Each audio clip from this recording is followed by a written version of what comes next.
Hello students. तो हम अपनी पिछली क्लास में पढ़ रहे थे कैपेसिटर से रिलेटेड कुछ प्रॉब्लम्स हमने देखी पैरेलल प्लेट कैपेसिटर में। ठीक है, हमने डाइलेक्ट्रिक इंसर्शन से रिलेटेड दो अलग अलग केस हमने पढ़े। चार्ज कैसे चेंज होगा, पोटेंशियल चेंज होगा कि नहीं होगा, एनर्जी कैसे चेंज होगी, इलेक्ट्रिक फील्ड कैसे चेंज होगा, ये सारी चीज़ें हमने देखी। ठीक है, उसी को आगे बढ़ाते हुए नेक्स्ट हम इसी में चलते हैं। देखिए, जब एक हमारे पास पैरेलल प्लेट कैपेसिटर है, मान लीजिए इस तरह से, ठीक है, और हमने इसमें एक टी विड्थ की एक डाइलेक्ट्रिक स्लैब हमने इसमें इंसर्ट की थी। ये जो टोटल स्पेस था ये कितना था हमारे पास, डी।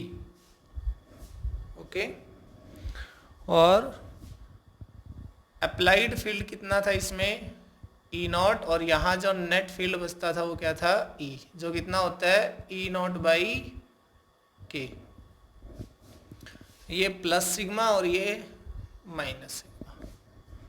ठीक है, ऐसा जो कैपेसिटर होता है उसका रिजल्ट हमने क्या लिखा था, वो कैपेसिटेंस इसकी आती थी एप्सिलॉन नॉट ए बाई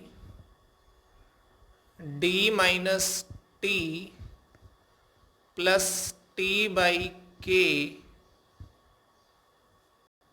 ये हमारे पास क्या आती थी, उसकी कैपेसिटेंस आती थी। ठीक है,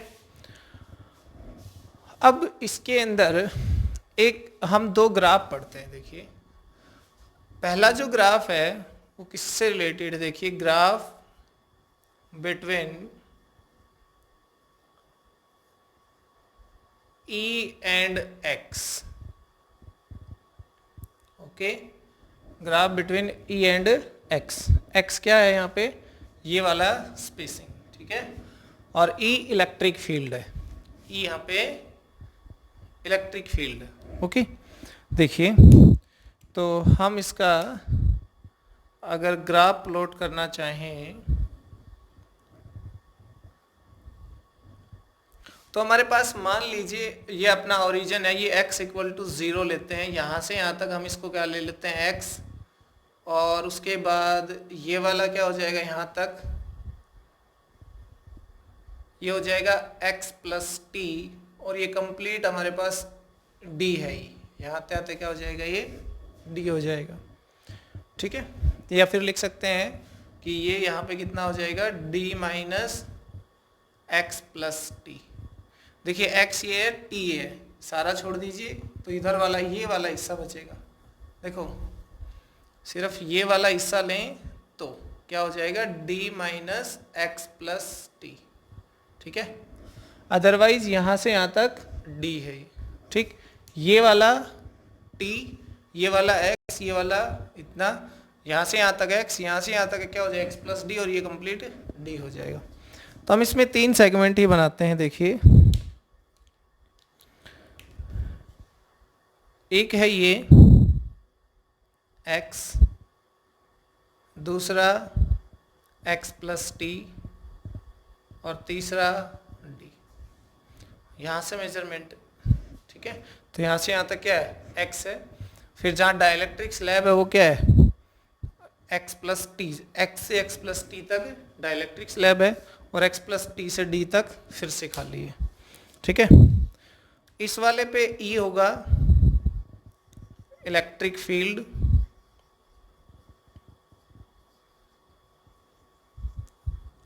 और इस वाले पे हमारे पास ये x होगा, एक तरह से डिस्टेंस।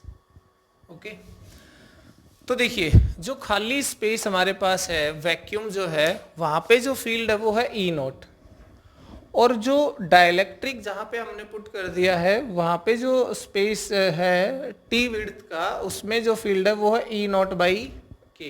राइट, तो हम देख रहे हैं कि जो फील्ड है वो टी में कम है, टी जो स्पेस है उसमें फील्ड कम है, जहाँ डाइलेक्ट्रिक, और हमने पढ़ा भी है पहले कि डाइलेक्ट्रिक हमने किसी मीडियम में रखा तो वहाँ पे क्या हो जाता है, फील्ड डिक्रीज हो जाएगा। कितना हो जाएगा, 1/k times of applied field, external field. Okay, तो 0 से x तक तो क्या है, ई नॉट,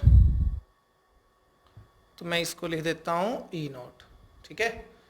और x से x प्लस टी तक क्या है, ई नॉट बाई के, ये है ई नॉट बाई के।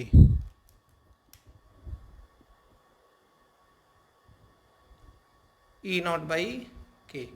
और x प्लस टी से d तक फिर से वैक्यूम है तो उतना ही होगा, ये देखिए। और फील्ड जो है वो कांस्टेंट है। देखिए ई नॉट की वैल्यू क्या होती है, सिग्मा बाई एप्सिलॉन नॉट, और ई जो है उसकी वैल्यू होती है sigma by epsilon not into के, ठीक है। दोनों ही हम देख रहे हैं ई और ई नॉट क्या है हमारे पास, कांस्टेंट फील्ड है। तो जो x है उसके साथ ये जो e है ये कांस्टेंट रहेगा, इसीलिए पैरेलल लाइन स्ट्रेट लाइन आई, ठीक है। x के साथ अगर ऐसी लाइन आती है तो इसका मतलब e क्या है, कांस्टेंट है। बट ये वाली और ये वाली इसके कंपैरिजन में ये नीचे है, मींस ये इलेक्ट्रिक फील्ड कम है। कम क्यों है, क्योंकि इस स्पेस में क्या है, डाइलेक्ट्रिक है, ठीक है। तो ये हो गया इलेक्ट्रिक फील्ड और x का ग्राफ इसके लिए। एक और ग्राफ हम इसमें देखेंगे, देखो graph between v and x, v stands for potential, you know, and x, okay. देखिए अब मान लेते हैं कि हमारे पास ये जो जगह है at x equal to 0 potential is v, and at x equal to d potential is 0।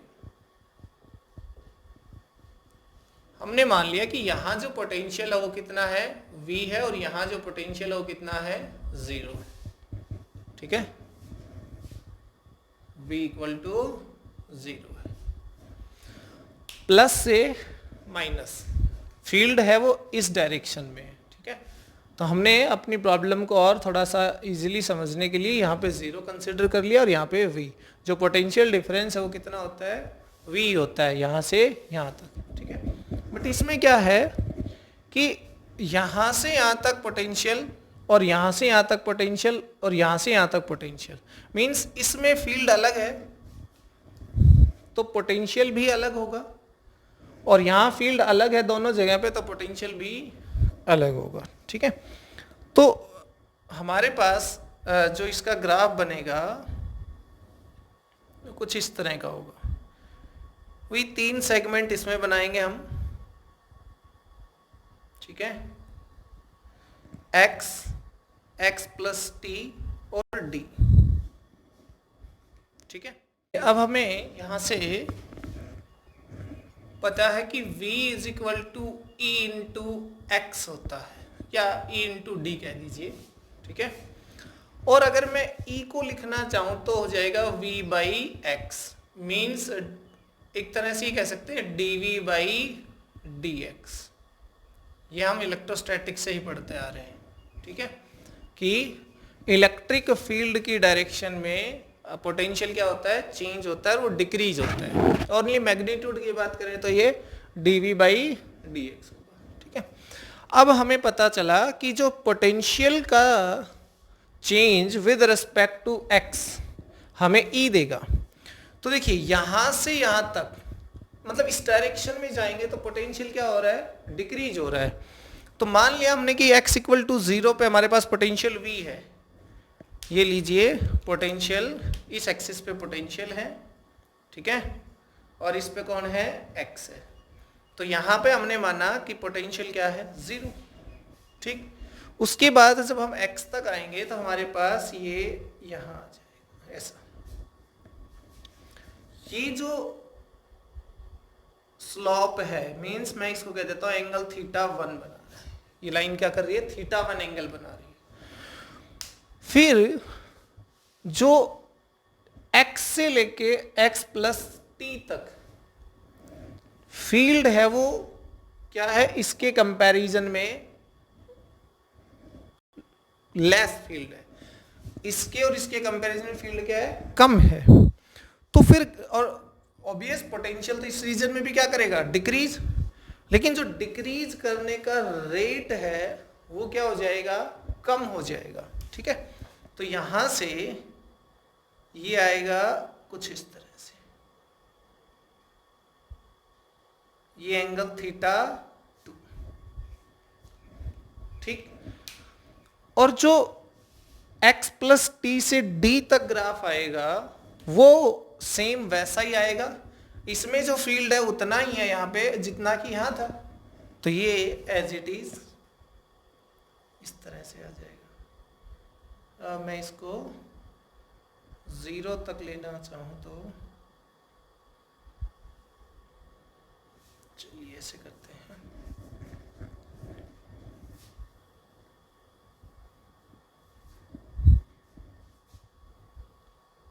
इसका जो स्लोप होगा, ये जो स्लैंट हाइट इसको बोल सकते हैं एक तरह से, मतलब ये जो है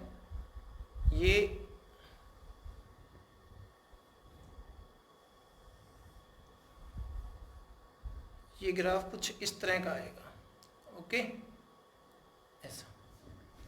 अब यहां जो एंगल बनेगा उसको कह देते हैं थीटा 3।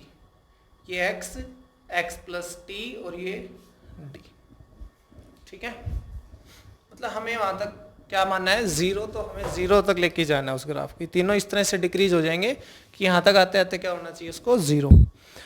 अब अगर हम देखें तो थीटा 1 और थीटा 2, देखिए slope of this graph dv by dx, dv by dx, dv by dx, dv by dx, हर रीजन में dv बाई dx हमें क्या बता रहा है। अच्छा, ये स्ट्रेट लाइन आई है, यहां से यहां तक स्ट्रेट लाइन है, यहां से यहां तक स्ट्रेट लाइन, यहां से यहां तक ये अलग स्ट्रेट लाइन है, और स्ट्रेट लाइन का जो स्लोप है वो क्या आएगा, कांस्टेंट होता है। तो ये जो dv बाई dx हमें जो स्लोप बताएगा वो हमें क्या देगा, इलेक्ट्रिक फील्ड। तो ये जो हम ये कह सकते हैं कि थीटा, देखिए इसका स्लोप और इसका स्लोप क्या होना चाहिए, सेम होना चाहिए। इसका मतलब है कि जो थीटा 1 इज इक्वल टू क्या है, थीटा 3, और ये जो थीटा 2 है वो इन दोनों से क्या है, कम है, मीन्स ग्रेटर देन थीटा 2।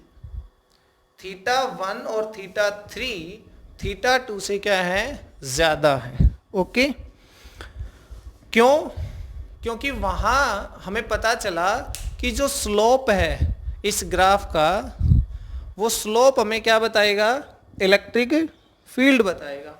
और इलेक्ट्रिक फील्ड हमें पता है कि इस रीजन में और इस रीजन में तो सेम है, और जो इससे ज़्यादा है अंदर वाले से ये कम है ना, तो हमने इन दोनों का slope theta 1 theta 3 tan theta 1 is equal to tan theta 3 कह सकते हैं हम इसमें। ठीक है, तो और थीटा 2 क्या है, इसमें कम है, एंगल कम तो स्लोप भी कम, और एंगल ज्यादा तो स्लोप भी, तो इन दोनों में ये एंगल ज्यादा है और इसमें क्या है, एंगल कम है। ठीक है, तो इस तरह से हमने इस केस में जो इलेक्ट्रिक फील्ड है वो कैसे वेरी करेगा और जो पोटेंशियल है डिस्टेंस के साथ वो कैसे वेरी करेगा वो देखा। ओके, अब नेक्स्ट प्रॉब्लम में हम देखते हैं कि मान लो कि जो ये स्लैब्स हैं, एक ना डाली हो, कई सारी स्लैब्स डाल दी हो अलग अलग विड्थ की और अलग अलग डाइलेक्ट्रिक कांस्टेंट की। ठीक है, तो ऐसे केस में हमारे पास क्या होगा,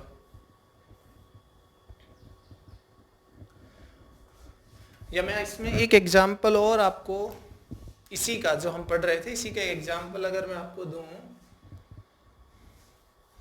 मान लीजिए कि ये एक एग्जाम्पल करते हैं। देखिए, एक कैपेसिटर आपको दिया हुआ होगा इस तरह से, और उसमें अलग अलग डाइलेक्ट्रिक कांस्टेंट हाफ हाफ में ये ऐसे कर रखा होगा। क्या है कि इसका डाइलेक्ट्रिक कांस्टेंट अलग है, ब्लू से मैं दिखा रहा हूँ, इसका डाइलेक्ट्रिक कांस्टेंट मान लो K1 है और इसका डाइलेक्ट्रिक कांस्टेंट मान लो K2 है, K2। ठीक है, इसमें ना एक ग्राफ आपको दिया जाएगा, वो ग्राफ कुछ इस तरह का होगा कि यहाँ से ये यहाँ तक और फिर ये यहाँ तक। किसका ये ग्राफ? ये पोटेंशियल का ग्राफ है, वेरिएशन ऑफ पोटेंशियल। वैसे भी हमें समझ जाना चाहिए कि फील्ड तो क्या रहेगा इसमें, इस तरह का नहीं आता, फील्ड का कांस्टेंट स्ट्रेट लाइन आती है, फील्ड कांस्टेंट होता है ना। वेरिएशन ऑफ पोटेंशियल दिया हुआ है, तो which one is greater, K1 और K2? ठीक है, तो हम कैसे पता लगाएंगे कि जो ये डाइलेक्ट्रिक डाल रखे हैं इसमें कौन ज्यादा है, इसके K1 की वैल्यू ज्यादा है इसमें डाइलेक्ट्रिक कांस्टेंट या K2 की वैल्यू ज्यादा है? तो इसके लिए देखिए, हमें पता है कि इसका जो स्लोप है वो हमें क्या बताता है, इलेक्ट्रिक फील्ड बताता है। तो स्लोप इसका ज्यादा है और इसका क्या है, कम है। तो हमने देखा कि अगर इसका स्लोप ज्यादा है तो इसका इलेक्ट्रिक फील्ड भी क्या है, ज्यादा है, और इसका स्लोप कम है तो इलेक्ट्रिक फील्ड भी क्या है, कम है। ठीक है, इलेक्ट्रिक फील्ड कम है मतलब देखिए इलेक्ट्रिक फील्ड होता है E0/K। अगर ये कम है इसका मतलब ये क्या है, ज्यादा है। समझ रहे बात? हमें पोटेंशियल का ग्राफ दे रखा है एक तरह से, हम यहां से यहां तक देख रहे हैं कि ये जो स्लोप है, ये लाइन जो है इसका स्लोप जो है ज्यादा है, ये θ1 है मान लो और ये मान लो θ2 है। तो हमने देखा कि θ1 इज ग्रेटर देन θ2। ठीक है, तो इसका मतलब ये हुआ कि E1 इस रीजन में मान लो कितना फील्ड है, E1, और इस रीजन में मान लो कितना है, E2। तो हमने देखा कि जिसका स्लोप ज्यादा उसी का फील्ड ज्यादा, तो E1 is greater than E2। मतलब E2 क्या है, कम है। इसका मतलब है जिस रीजन में E कम है उसमें K क्या है, ज्यादा, क्योंकि अप्लाइड फील्ड तो सेम है दोनों के लिए। तो हम इसमें कहेंगे K2 is greater than K1। समझ आया कैसे पता लगाया हमने कि जो पोटेंशियल का जो ग्राफ है उसका जो स्लोप है वो इलेक्ट्रिक फील्ड बताता है। अब जिसका स्लोप ज्यादा आया मतलब उसमें फील्ड क्या है, कम है। ठीक है, सॉरी ज्यादा है, स्लोप ही फील्ड होता है। तो जिसका स्लोप ज्यादा उसमें फील्ड ज्यादा, फील्ड ज्यादा मतलब K कम है, और स्लोप कम तो फील्ड भी कम उस रीजन में। तो स्लोप कम इसका आया θ2, तो यहाँ फील्ड भी क्या है, कम है, फील्ड कम है, इसका मतलब K की वैल्यू क्या है, ज्यादा है, K2 is greater than K1। ठीक है, नेक्स्ट इसमें एक एग्जांपल इसी में आगे बढ़ते हुए, when 2 slabs are inserted. Example समझिए या कुछ भी इसको, when 2 slabs of different width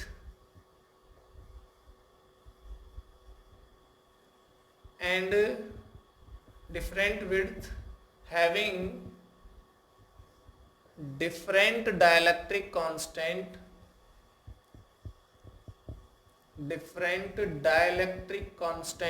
are inserted।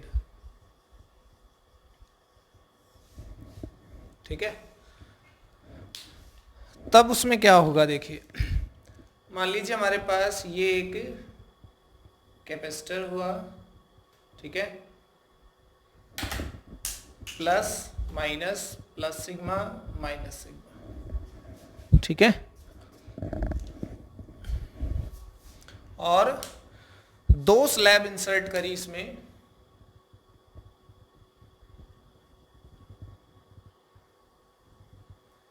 एक स्लैब ये है जिसकी विड्थ है T1 और दूसरी स्लैब इसकी विड्थ है T2, और ये जो कंप्लीट विड्थ है मतलब बीच में स्पेस है ये कितना है, D। ओके, तो इसमें कैपेसिटेंस क्या आएगी, तो इसमें कैपेसिटेंस हमारे पास आएगी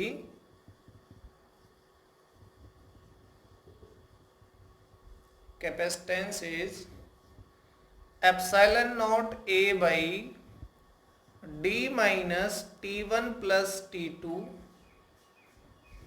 ओके, प्लस देखिए T बाई के। तो देखिए इसका जो डाइलेक्ट्रिक कांस्टेंट मान लो K1 है और इसका डाइलेक्ट्रिक कांस्टेंट मान लो K2 है, तो T1 by K1 plus T2 by K2, ये हमारे पास इसकी क्या आ जाएगी, कैपेसिटेंस आ जाएगी। ठीक है, पोजीशंस का कोई लेना देना नहीं, हम पढ़ चुके हैं कि जो कैपेसिटेंस है वो इंडिपेंडेंट रहती है किसके, position of the slab between the plates. Okay, तो ये हमारे पास क्या आ जाएगा, कैपेसिटेंस आ जाएगी इस तरह की सिचुएशन में। तो हम इसको थोड़ा जर्नलाइज करने की कोशिश करें कि अगर ये n नंबर ऑफ स्लैब्स हो जाएं तो क्या होगा फिर हमारे पास, if there is n number of slabs are inserted, okay, if n number of slabs are inserted, then the capacitance is given by epsilon naught A by D minus T1 plus T2 plus up to Tn, okay, plus T1 by K1 plus T2 by K2 plus up to Tn by Kn। ठीक है, ये भी n तक ही चला जाएगा भाई। अगर nth slab है तो उसकी विड्थ कितनी हो जाएगी, Tn, और अगर वो nth स्लैब है तो उसका डाइलेक्ट्रिक कांस्टेंट क्या हो जाएगा, Kn, राइट। तो इसको हम कैसे लिख सकते हैं, देखिए समेशन में d minus summation I is equal to 1 to n Ti। ठीक है, यहां ब्रैकेट रहेगा ये, ओके, प्लस ये वाला क्या हो जाएगा, summation I is equal to 1 to n Ti by Ki। ये हमारे पास जर्नलाइज सॉल्यूशन है किसका, कैपेसिटेंस का। अगर पैरेलल प्लेट्स दो हैं, उनके बीच में अगर बहुत सारे हमारे पास क्या डाल दिए जाएं, स्लैब्स इंसर्ट कर दिए जाएं, तो 2 है तो ये आ जाएगा, 3 है तो 3 के लिए, 4 है तो 4 के लिए, ओके। बट ये केस तब है जब कुछ स्पेस बीच में खाली है, मतलब n स्लैब्स डाल तो दी लेकिन वो क्या है, एक दूसरे के साथ कुछ स्पेस है उनमें बीच में, यहाँ पे ऐसे ऐसे, ठीक है, तब ये रिजल्ट आएगा। बट अगर ये कह दिया जाए कि जो स्लैब्स इंसर्ट की हैं वो कोई स्पेस नहीं रखती हैं बीच में, अगर मान लो हमारे पास ये कोई कैपेसिटर है और इसमें एक स्लैब ये डाल दी,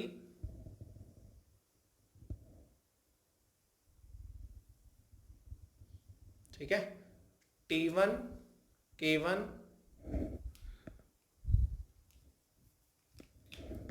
दूसरी स्लैब ये डाल दी यहां से T2 K2, थर्ड स्लैब मान लो ये डाल दी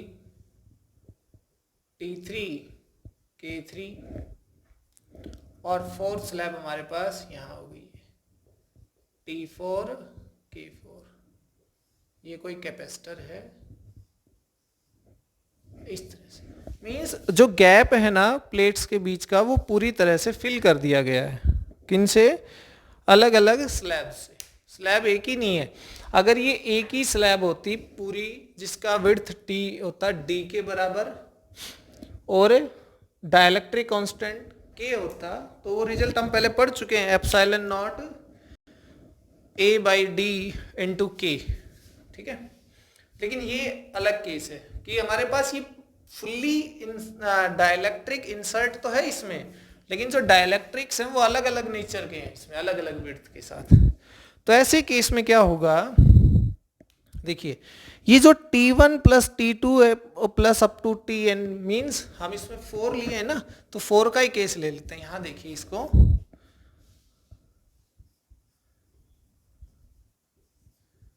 इन दिस देखिए अगर मैं सभी को ऐड कर दूं तो ये D स्पेस है मान लो इनके बीच का, तो ये जो T1 plus T2 plus T3 plus T4 है, क्या वो D के इक्वल नहीं है ना? तो D minus T1 plus T2 plus T3 plus T4, D minus again D, तो 0 हो जाएगा ना। तो हमारे पास जो कैपेसिटेंस आएगी वो आएगी एप्सिलॉन नॉट A बाई, ये तो 0 हो चुका है, क्लियर मीन्स, तो बचा क्या हमारे पास T1 by K1 plus T2 by K2 plus T3 by K3 plus T4 by K4, okay. तो हमारे पास कैपेसिटेंस ये आ जाएगी इस केस की।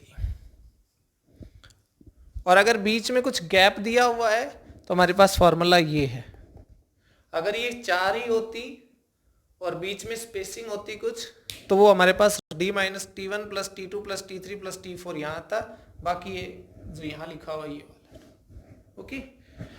तो ये हमारे पास क्या है कि कैसे अलग अलग डाइलेक्ट्रिक कांस्टेंट्स के साथ अगर स्लैब इंसर्ट की जाए तो अलग अलग उनके क्या रिजल्ट होते हैं, ओके।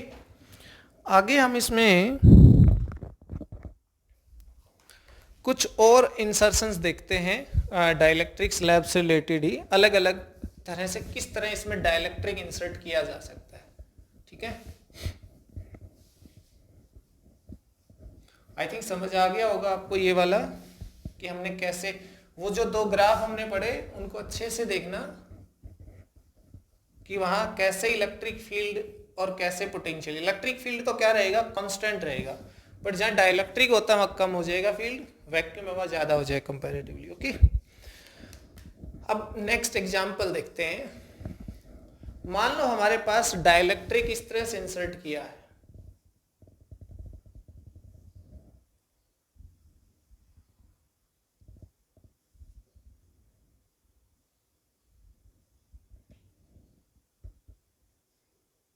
K1 ये अलग डाइलेक्ट्रिक है, ठीक है, और ये वाला अलग डाइलेक्ट्रिक है K2 का, ओके। और इसके अंदर मान लीजिए कि ये यहां से यहां तक D/2 है और यहां से यहां तक T/2 है, ठीक है।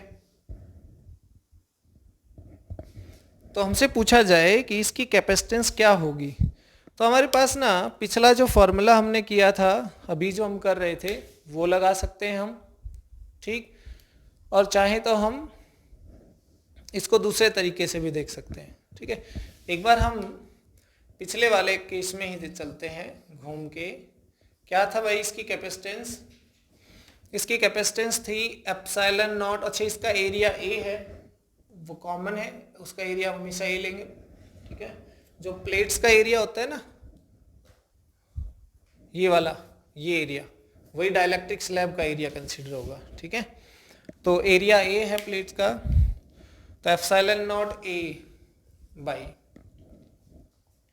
अब D माइनस क्या था T1 प्लस T2, तो T1 प्लस T2 क्या है D/2 प्लस D/2, ये कंप्लीटली फील्ड वाला है, चाहते तो हम डायरेक्ट दूसरा फॉर्मूला लिख लेते पर हम ऐसे लिख रहे हैं। फिर क्या था T1 बाई K1, ऐसे ही था ना, तो ये आ जाएगा D/2 K1 plus D/2 K2, okay.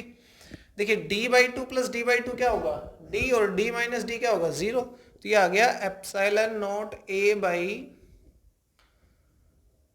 इसमें कौन कॉमन है, D/2 कॉमन है, ये तो 0 हो गया ना, तो इसमें D/2 कॉमन, तो ये बच गया 1/K1 प्लस 1/K2, और ये आ जाएगा K1 plus K2 by K1 K2।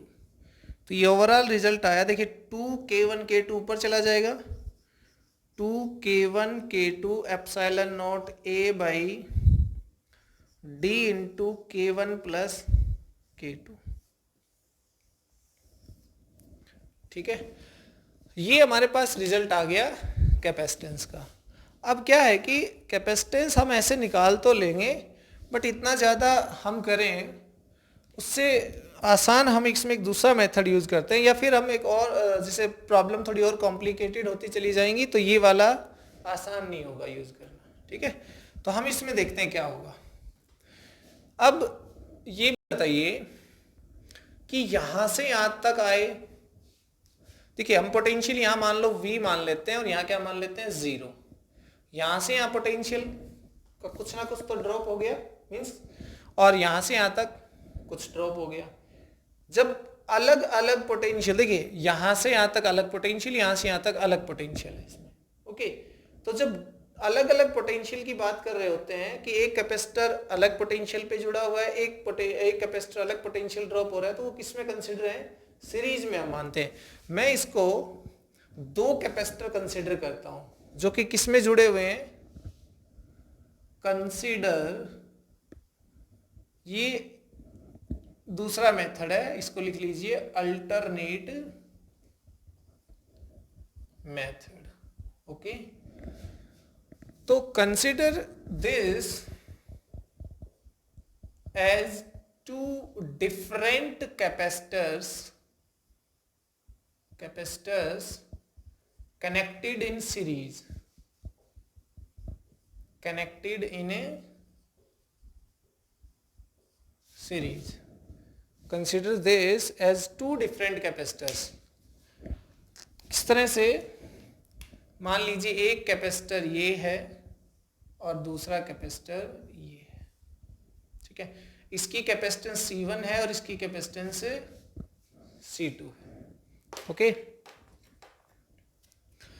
और इसके बीच का जो गैप है वो D/2 है, एरिया A है, इसमें भी एरिया A है, गैप इसमें D/2 है। इसमें जो डाइलेक्ट्रिक इंसर्टेड है वो फुल्ली इंसर्टेड है, जिसका कि कैपेसिटर डाइलेक्ट्रिक कांस्टेंट K1 है। इसका डाइलेक्ट्रिक कांस्टेंट भी फुल्ली इंसर्टेड है, जिसका डाइलेक्ट्रिक कांस्टेंट K2 है। ठीक है, ऐसे हम इसको कंसिडर कर सकते हैं कि कुछ पोटेंशियल यहाँ ड्रॉप हो गया, कुछ यहाँ ड्रॉप हो गया, और सीरीज में दोनों। ओके, अगर हम ऐसा कंसिडर करें तो इसमें ये दोनों सीरीज में है, तो सीरीज का रिजल्टेंट कैसे आता है? तो C आएगा C1 C2 by C1 plus C2। Series में ऐसे होता है ना, पैरेलल में होते हैं कैपेसिटर तो कैसे ऐड होते हैं? C1 प्लस C2 से। ये किस में है? सीरीज में। तो C1 C2 by C1 plus C2। तो देखिए अगर मैं कहूं कि C1 कितना है, आप इसको देखिए, क्या ये एप्सिलॉन नॉट A, ठीक है, by epsilon not A by D यहाँ पे क्या है? D/2। और जब कैपेसिटर में डाइलेक्ट्रिक फुल्ली इंसर्ट होता था तो यहाँ क्या आता था? उसका डाइलेक्ट्रिक कांस्टेंट। ओके, और यहाँ पे एप्सिलॉन नॉट A, देखिए याद करिए वो रिजल्ट जब फुल्ली डाइलेक्ट्रिक इंसर्ट करते थे तो epsilon not A by D और यहाँ K होता था। ये होता था वैक्यूम के लिए, तो हम कहते थे K टाइम्स बढ़ गया कैपेसिटेंस, तो K यहाँ मल्टीप्लाई में D/2 और फिर से K2। ओके, तो ये 2 ऊपर चला जाएगा। कहने का मतलब हमारे पास C1 क्या है? देखिए C1 हमारे पास है 2 epsilon not A K1 by D into 2 epsilon not A K2 by D by 2 epsilon not A K1 by D plus 2 epsilon not, मतलब ऊपर वाले मल्टीप्लाई में और नीचे वाले प्लस में। ठीक है, क्या आ गया? देखिए 2 epsilon not A 2 epsilon not A D 2 epsilon not A D, ऊपर वाले में से 2 है, नीचे से एक कॉमन आएगा तो कैंसिल आउट हो जाएगा, तो ऊपर क्या बचेगा? K1 ये कह सकते हैं कि देखिए 2 epsilon not a by D, ये कैंसिल आउट हो गया, ऊपर बच गया 2 epsilon not a K1 K2, 2 epsilon not a by D K1 K2 D, नीचे क्या है, नीचे बचा 2 epsilon not a by D, ये तो कॉमन हो चुका, अंदर बचा K1 प्लस K2। ठीक है, तो रिजल्ट क्या बन गया, 2 epsilon not a K1 K2 by D नीचे इंटू K1 प्लस K2। देखिए 2 epsilon not a K1 K2 by D into K1 plus, यही रिजल्ट आ गया ऐसे। क्लियर? तो हमने दोनों मेथड से करके देखा कि किस तरह से इस तरह की सिचुएशन को हम सॉल्व कर सकते हैं। हमने अपना जो मेथड था मैनुअल वो भी लगा के देखा, फिर हमने इसको एक दूसरे मेथड से कि अगर बीच का स्पेस डिवाइड हो जाए, एरिया सेम रहे, तो हम क्या कहते हैं, वो सीरीज में है। अगर हम इसको और थोड़ा सा शॉर्टकट में समझने की कोशिश करें, जब एरिया डिवाइड ना हो, डिस्टेंस बीच की डिवाइड हो जाए, तो किस में है, दोनों सीरीज में है। अगर ये K1 K2 K3 K4 कितने भी सारे होते इस तरह से, तो हम उनको अलग अलग कैपेसिटर कंसीडर करते हैं और सबको सीरीज में मानते हैं। ठीक है, और सीरीज का रिजल्टेंट हमें पता है कैसे कैलकुलेट होता है। फिर सीरीज का resultant 1/c equal to 1/c1 plus 1/c2 plus 1/c3, ध्यान तो है ना, रेजिस्टेंस के अपोजिट, ऐसा रेजिस्टेंस में पैरेलल में होता है। ओके, तो एक क्वेश्चन हमारे पास ये हो गया। अब चलते हैं नेक्स्ट एग्जांपल पे, उसमें सिचुएशन कुछ डिफरेंट होगी। अब हम क्या करेंगे, देखिए हम इसको सॉल्व नहीं करेंगे पूरा इस तरह से, हम आपको बस ये बताएंगे कि ये कॉम्बिनेशन किस तरह बिहेव करने वाला है। ठीक है,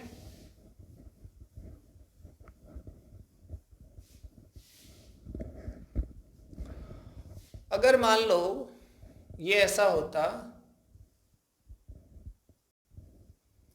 ये कैपेसिटर है हमारे पास, ओके, और इसमें डाइलेक्ट्रिक जो इंसर्ट किया होता वो कुछ इस तरह से, मान लो कि ऊपर वाले हिस्से में K1 का डाइलेक्ट्रिक मटेरियल इंसर्ट कर दिया और नीचे वाले में K2 का डाइलेक्ट्रिक कांस्टेंट K2। ठीक है, अब देखिए अब की बार स्पेसिंग दोनों में क्या है, K1 भी पूरा D में भरा गया है और K2 भी पूरा D में, बट K1 है वो हाफ एरिया में है और K2 है वो नीचे वाले हाफ एरिया में। जरूरी नहीं है कि वो हाफ हो, एरिया का डिवीजन कुछ और भी हो सकता है, बट हमें पता होगा कि वो कितने पोर्शन में है। ठीक है, अभी हम इसमें हाफ हाफ कर रहे हैं। तो मेन यहाँ पे समझना क्या है कि देखिए, क्या यहां से लेके यहां तक का पोटेंशियल सेम है, मींस जिस पोटेंशियल पे इस साइज का पोटेंशियल V मानते हैं तो यहां भी कितना है, V है, यहां 0 है तो यहां भी कितना है, 0 है। इसका मतलब ऊपर वाला जो हिस्सा है वो V पोटेंशियल डिफरेंस में जुड़ा हुआ है और नीचे वाला भी किस में जुड़ा हुआ है, V पोटेंशियल डिफरेंस में। क्लियर? तो हमारे पास ये ऊपर वाला इसको C1 कैपेसिटेंस मान लो और इसकी C2 मान लो। ठीक है, C1 क्या आएगी, एप्सिलॉन नॉट A, A यहाँ पे अब की बार A नहीं है K1 के हिस्से में, वो है A/2, D पूरा D है, C2 क्या हो जाएगा, अच्छा एक चीज और इसमें साथ में K1, इसको नहीं भूलना, ये एप्सिलॉन नॉट A/D तो जब वैक्यूम होता है बीच में तब का कैपेसिटेंस है, साथ में K1। ठीक है, दूसरा epsilon not A/2 K2/D, means ये जो स्ट्रक्चर है वो इस तरह का है कि एक कैपेसिटर ये C1, दूसरा कैपेसिटर ये C2। क्लियर? दोनों किस में जुड़े हुए हैं, पैरेलल में जुड़े हुए हैं, समझिए। C1 हमने देख लिया कैसे आएगा, C2 देख लिया हमने। ओके, अब इसको सॉल्व हम कर लेंगे इससे आगे। एक एग्जांपल इस तरह से हो जाए तो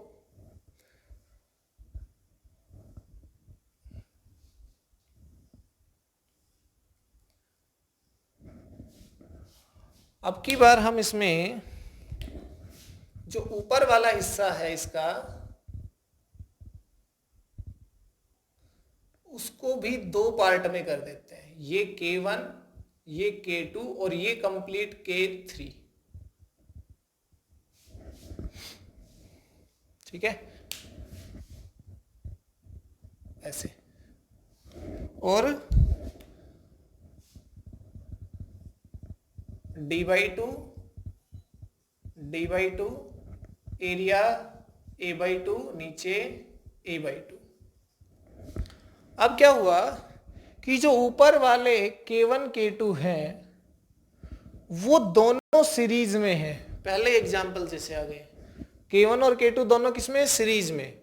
बट वो जो K1 K2 का जो कैपेसिटर है वो दोनों इसके साथ किसमें है, पैरेलल में। तो मैं इसका कैपेसिटेंस मान लो क्या लेता हूं, C1, इसका कैपेसिटेंस C2, इसका कैपेसिटेंस C3। तो C1 क्या आएगा, देखो एप्सिलॉन नॉट ए क्या है, A/2 है, ऊपर आधे में ही तो है, लेकिन डिस्टेंस भी यहाँ पे कितनी है, K1 तो यहीं तक है ना, D/2। एप्सिलॉन नॉट एरिया भी हाफ है और स्पेस भी और डिस्टेंस भी, विड्थ है वो भी हाफ है टोटल की। C2 क्या हो जाएगा, एप्सिलॉन नॉट वही एरिया हाफ साथ में K2 बाई D/2। ठीक है, और C3 क्या हो जाएगा, epsilon not a area half A/2। देखिए नीचे नीचे वाले हिस्से में तो है, साथ में K3, लेकिन अब की बार डिस्टेंस K3 के लिए कंप्लीट D है। तो ये सर्किट कुछ ऐसा है, ये कैपेसिटर और इसके साथ ये तीसरा capacitor, C1 C2 C3। Means ऊपर वाले दोनों किसमें, सीरीज में, और नीचे वाला उसके साथ किसमें, पैरेलल में, दोनों के साथ। ओके, ये वैल्यूज इसमें पुट करेंगे, C1 C2 C3 हमारे पास क्या हो जाएगा, सॉल्व हो जाएगा। क्लियर। एक और इसमें देख लेते हैं कि नीचे वाले को बांट दिया जाए, बड़ा इजी, फिर वो तो समझ ही गए होंगे आप कैसे होगा। कि मान लो ये कैपेसिटर हमारे पास है किस तरह का, ठीक है, इसको 4 हिस्सों में बांट दिया अलग अलग, K1 K2 K3 K4। ठीक है, तो ये capacitance C1 C2 C3 C4। ऊपर देखिए C1 लिखना हो तो epsilon not a area by area half है ना, ऊपर का एरिया है, लेकिन साथ में D/2, ये K1, ये D/2, इसमें भी सेम रहेगा, epsilon not A/2 K2 by D/2। C3 epsilon not A/2, देखिए K3 बाई D/2, इसमें भी तो डिस्टेंस कितना है, D/2, इसमें भी D/2, एरिया इसमें भी A/2, इसमें भी A/2। और C4 क्या हो जाएगा, epsilon not A/2 K4 D/2। ठीक है, तो हमारे पास 4 कैपेसिटर वो इस तरह है। Okay, C1 C2 C3 C4,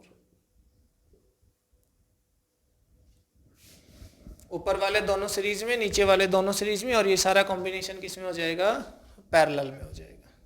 ठीक है, तो इस तरह से हमारे पास हम क्या सॉल्व आउट कर सकते हैं, इस कि ऐसा कोई कॉम्बिनेशन दिया जाए तो उसका नेट कैपेसिटेंस क्या आएगा। ओके, तो कैपेसिटर के केस में हमारे पास जो डिस्कशन हम कर रहे हैं पैरेलल प्लेट कैपेसिटर का, वो यहाँ पे हम खत्म करते हैं। ठीक है, उसके बाद एक लेक्चर और हम लेंगे इसमें कैपेसिटर से रिलेटेड न्यूमेरिकल्स का, उसके बाद एक टॉपिक इसमें पेंडिंग हमारा RC सर्किट। ओके।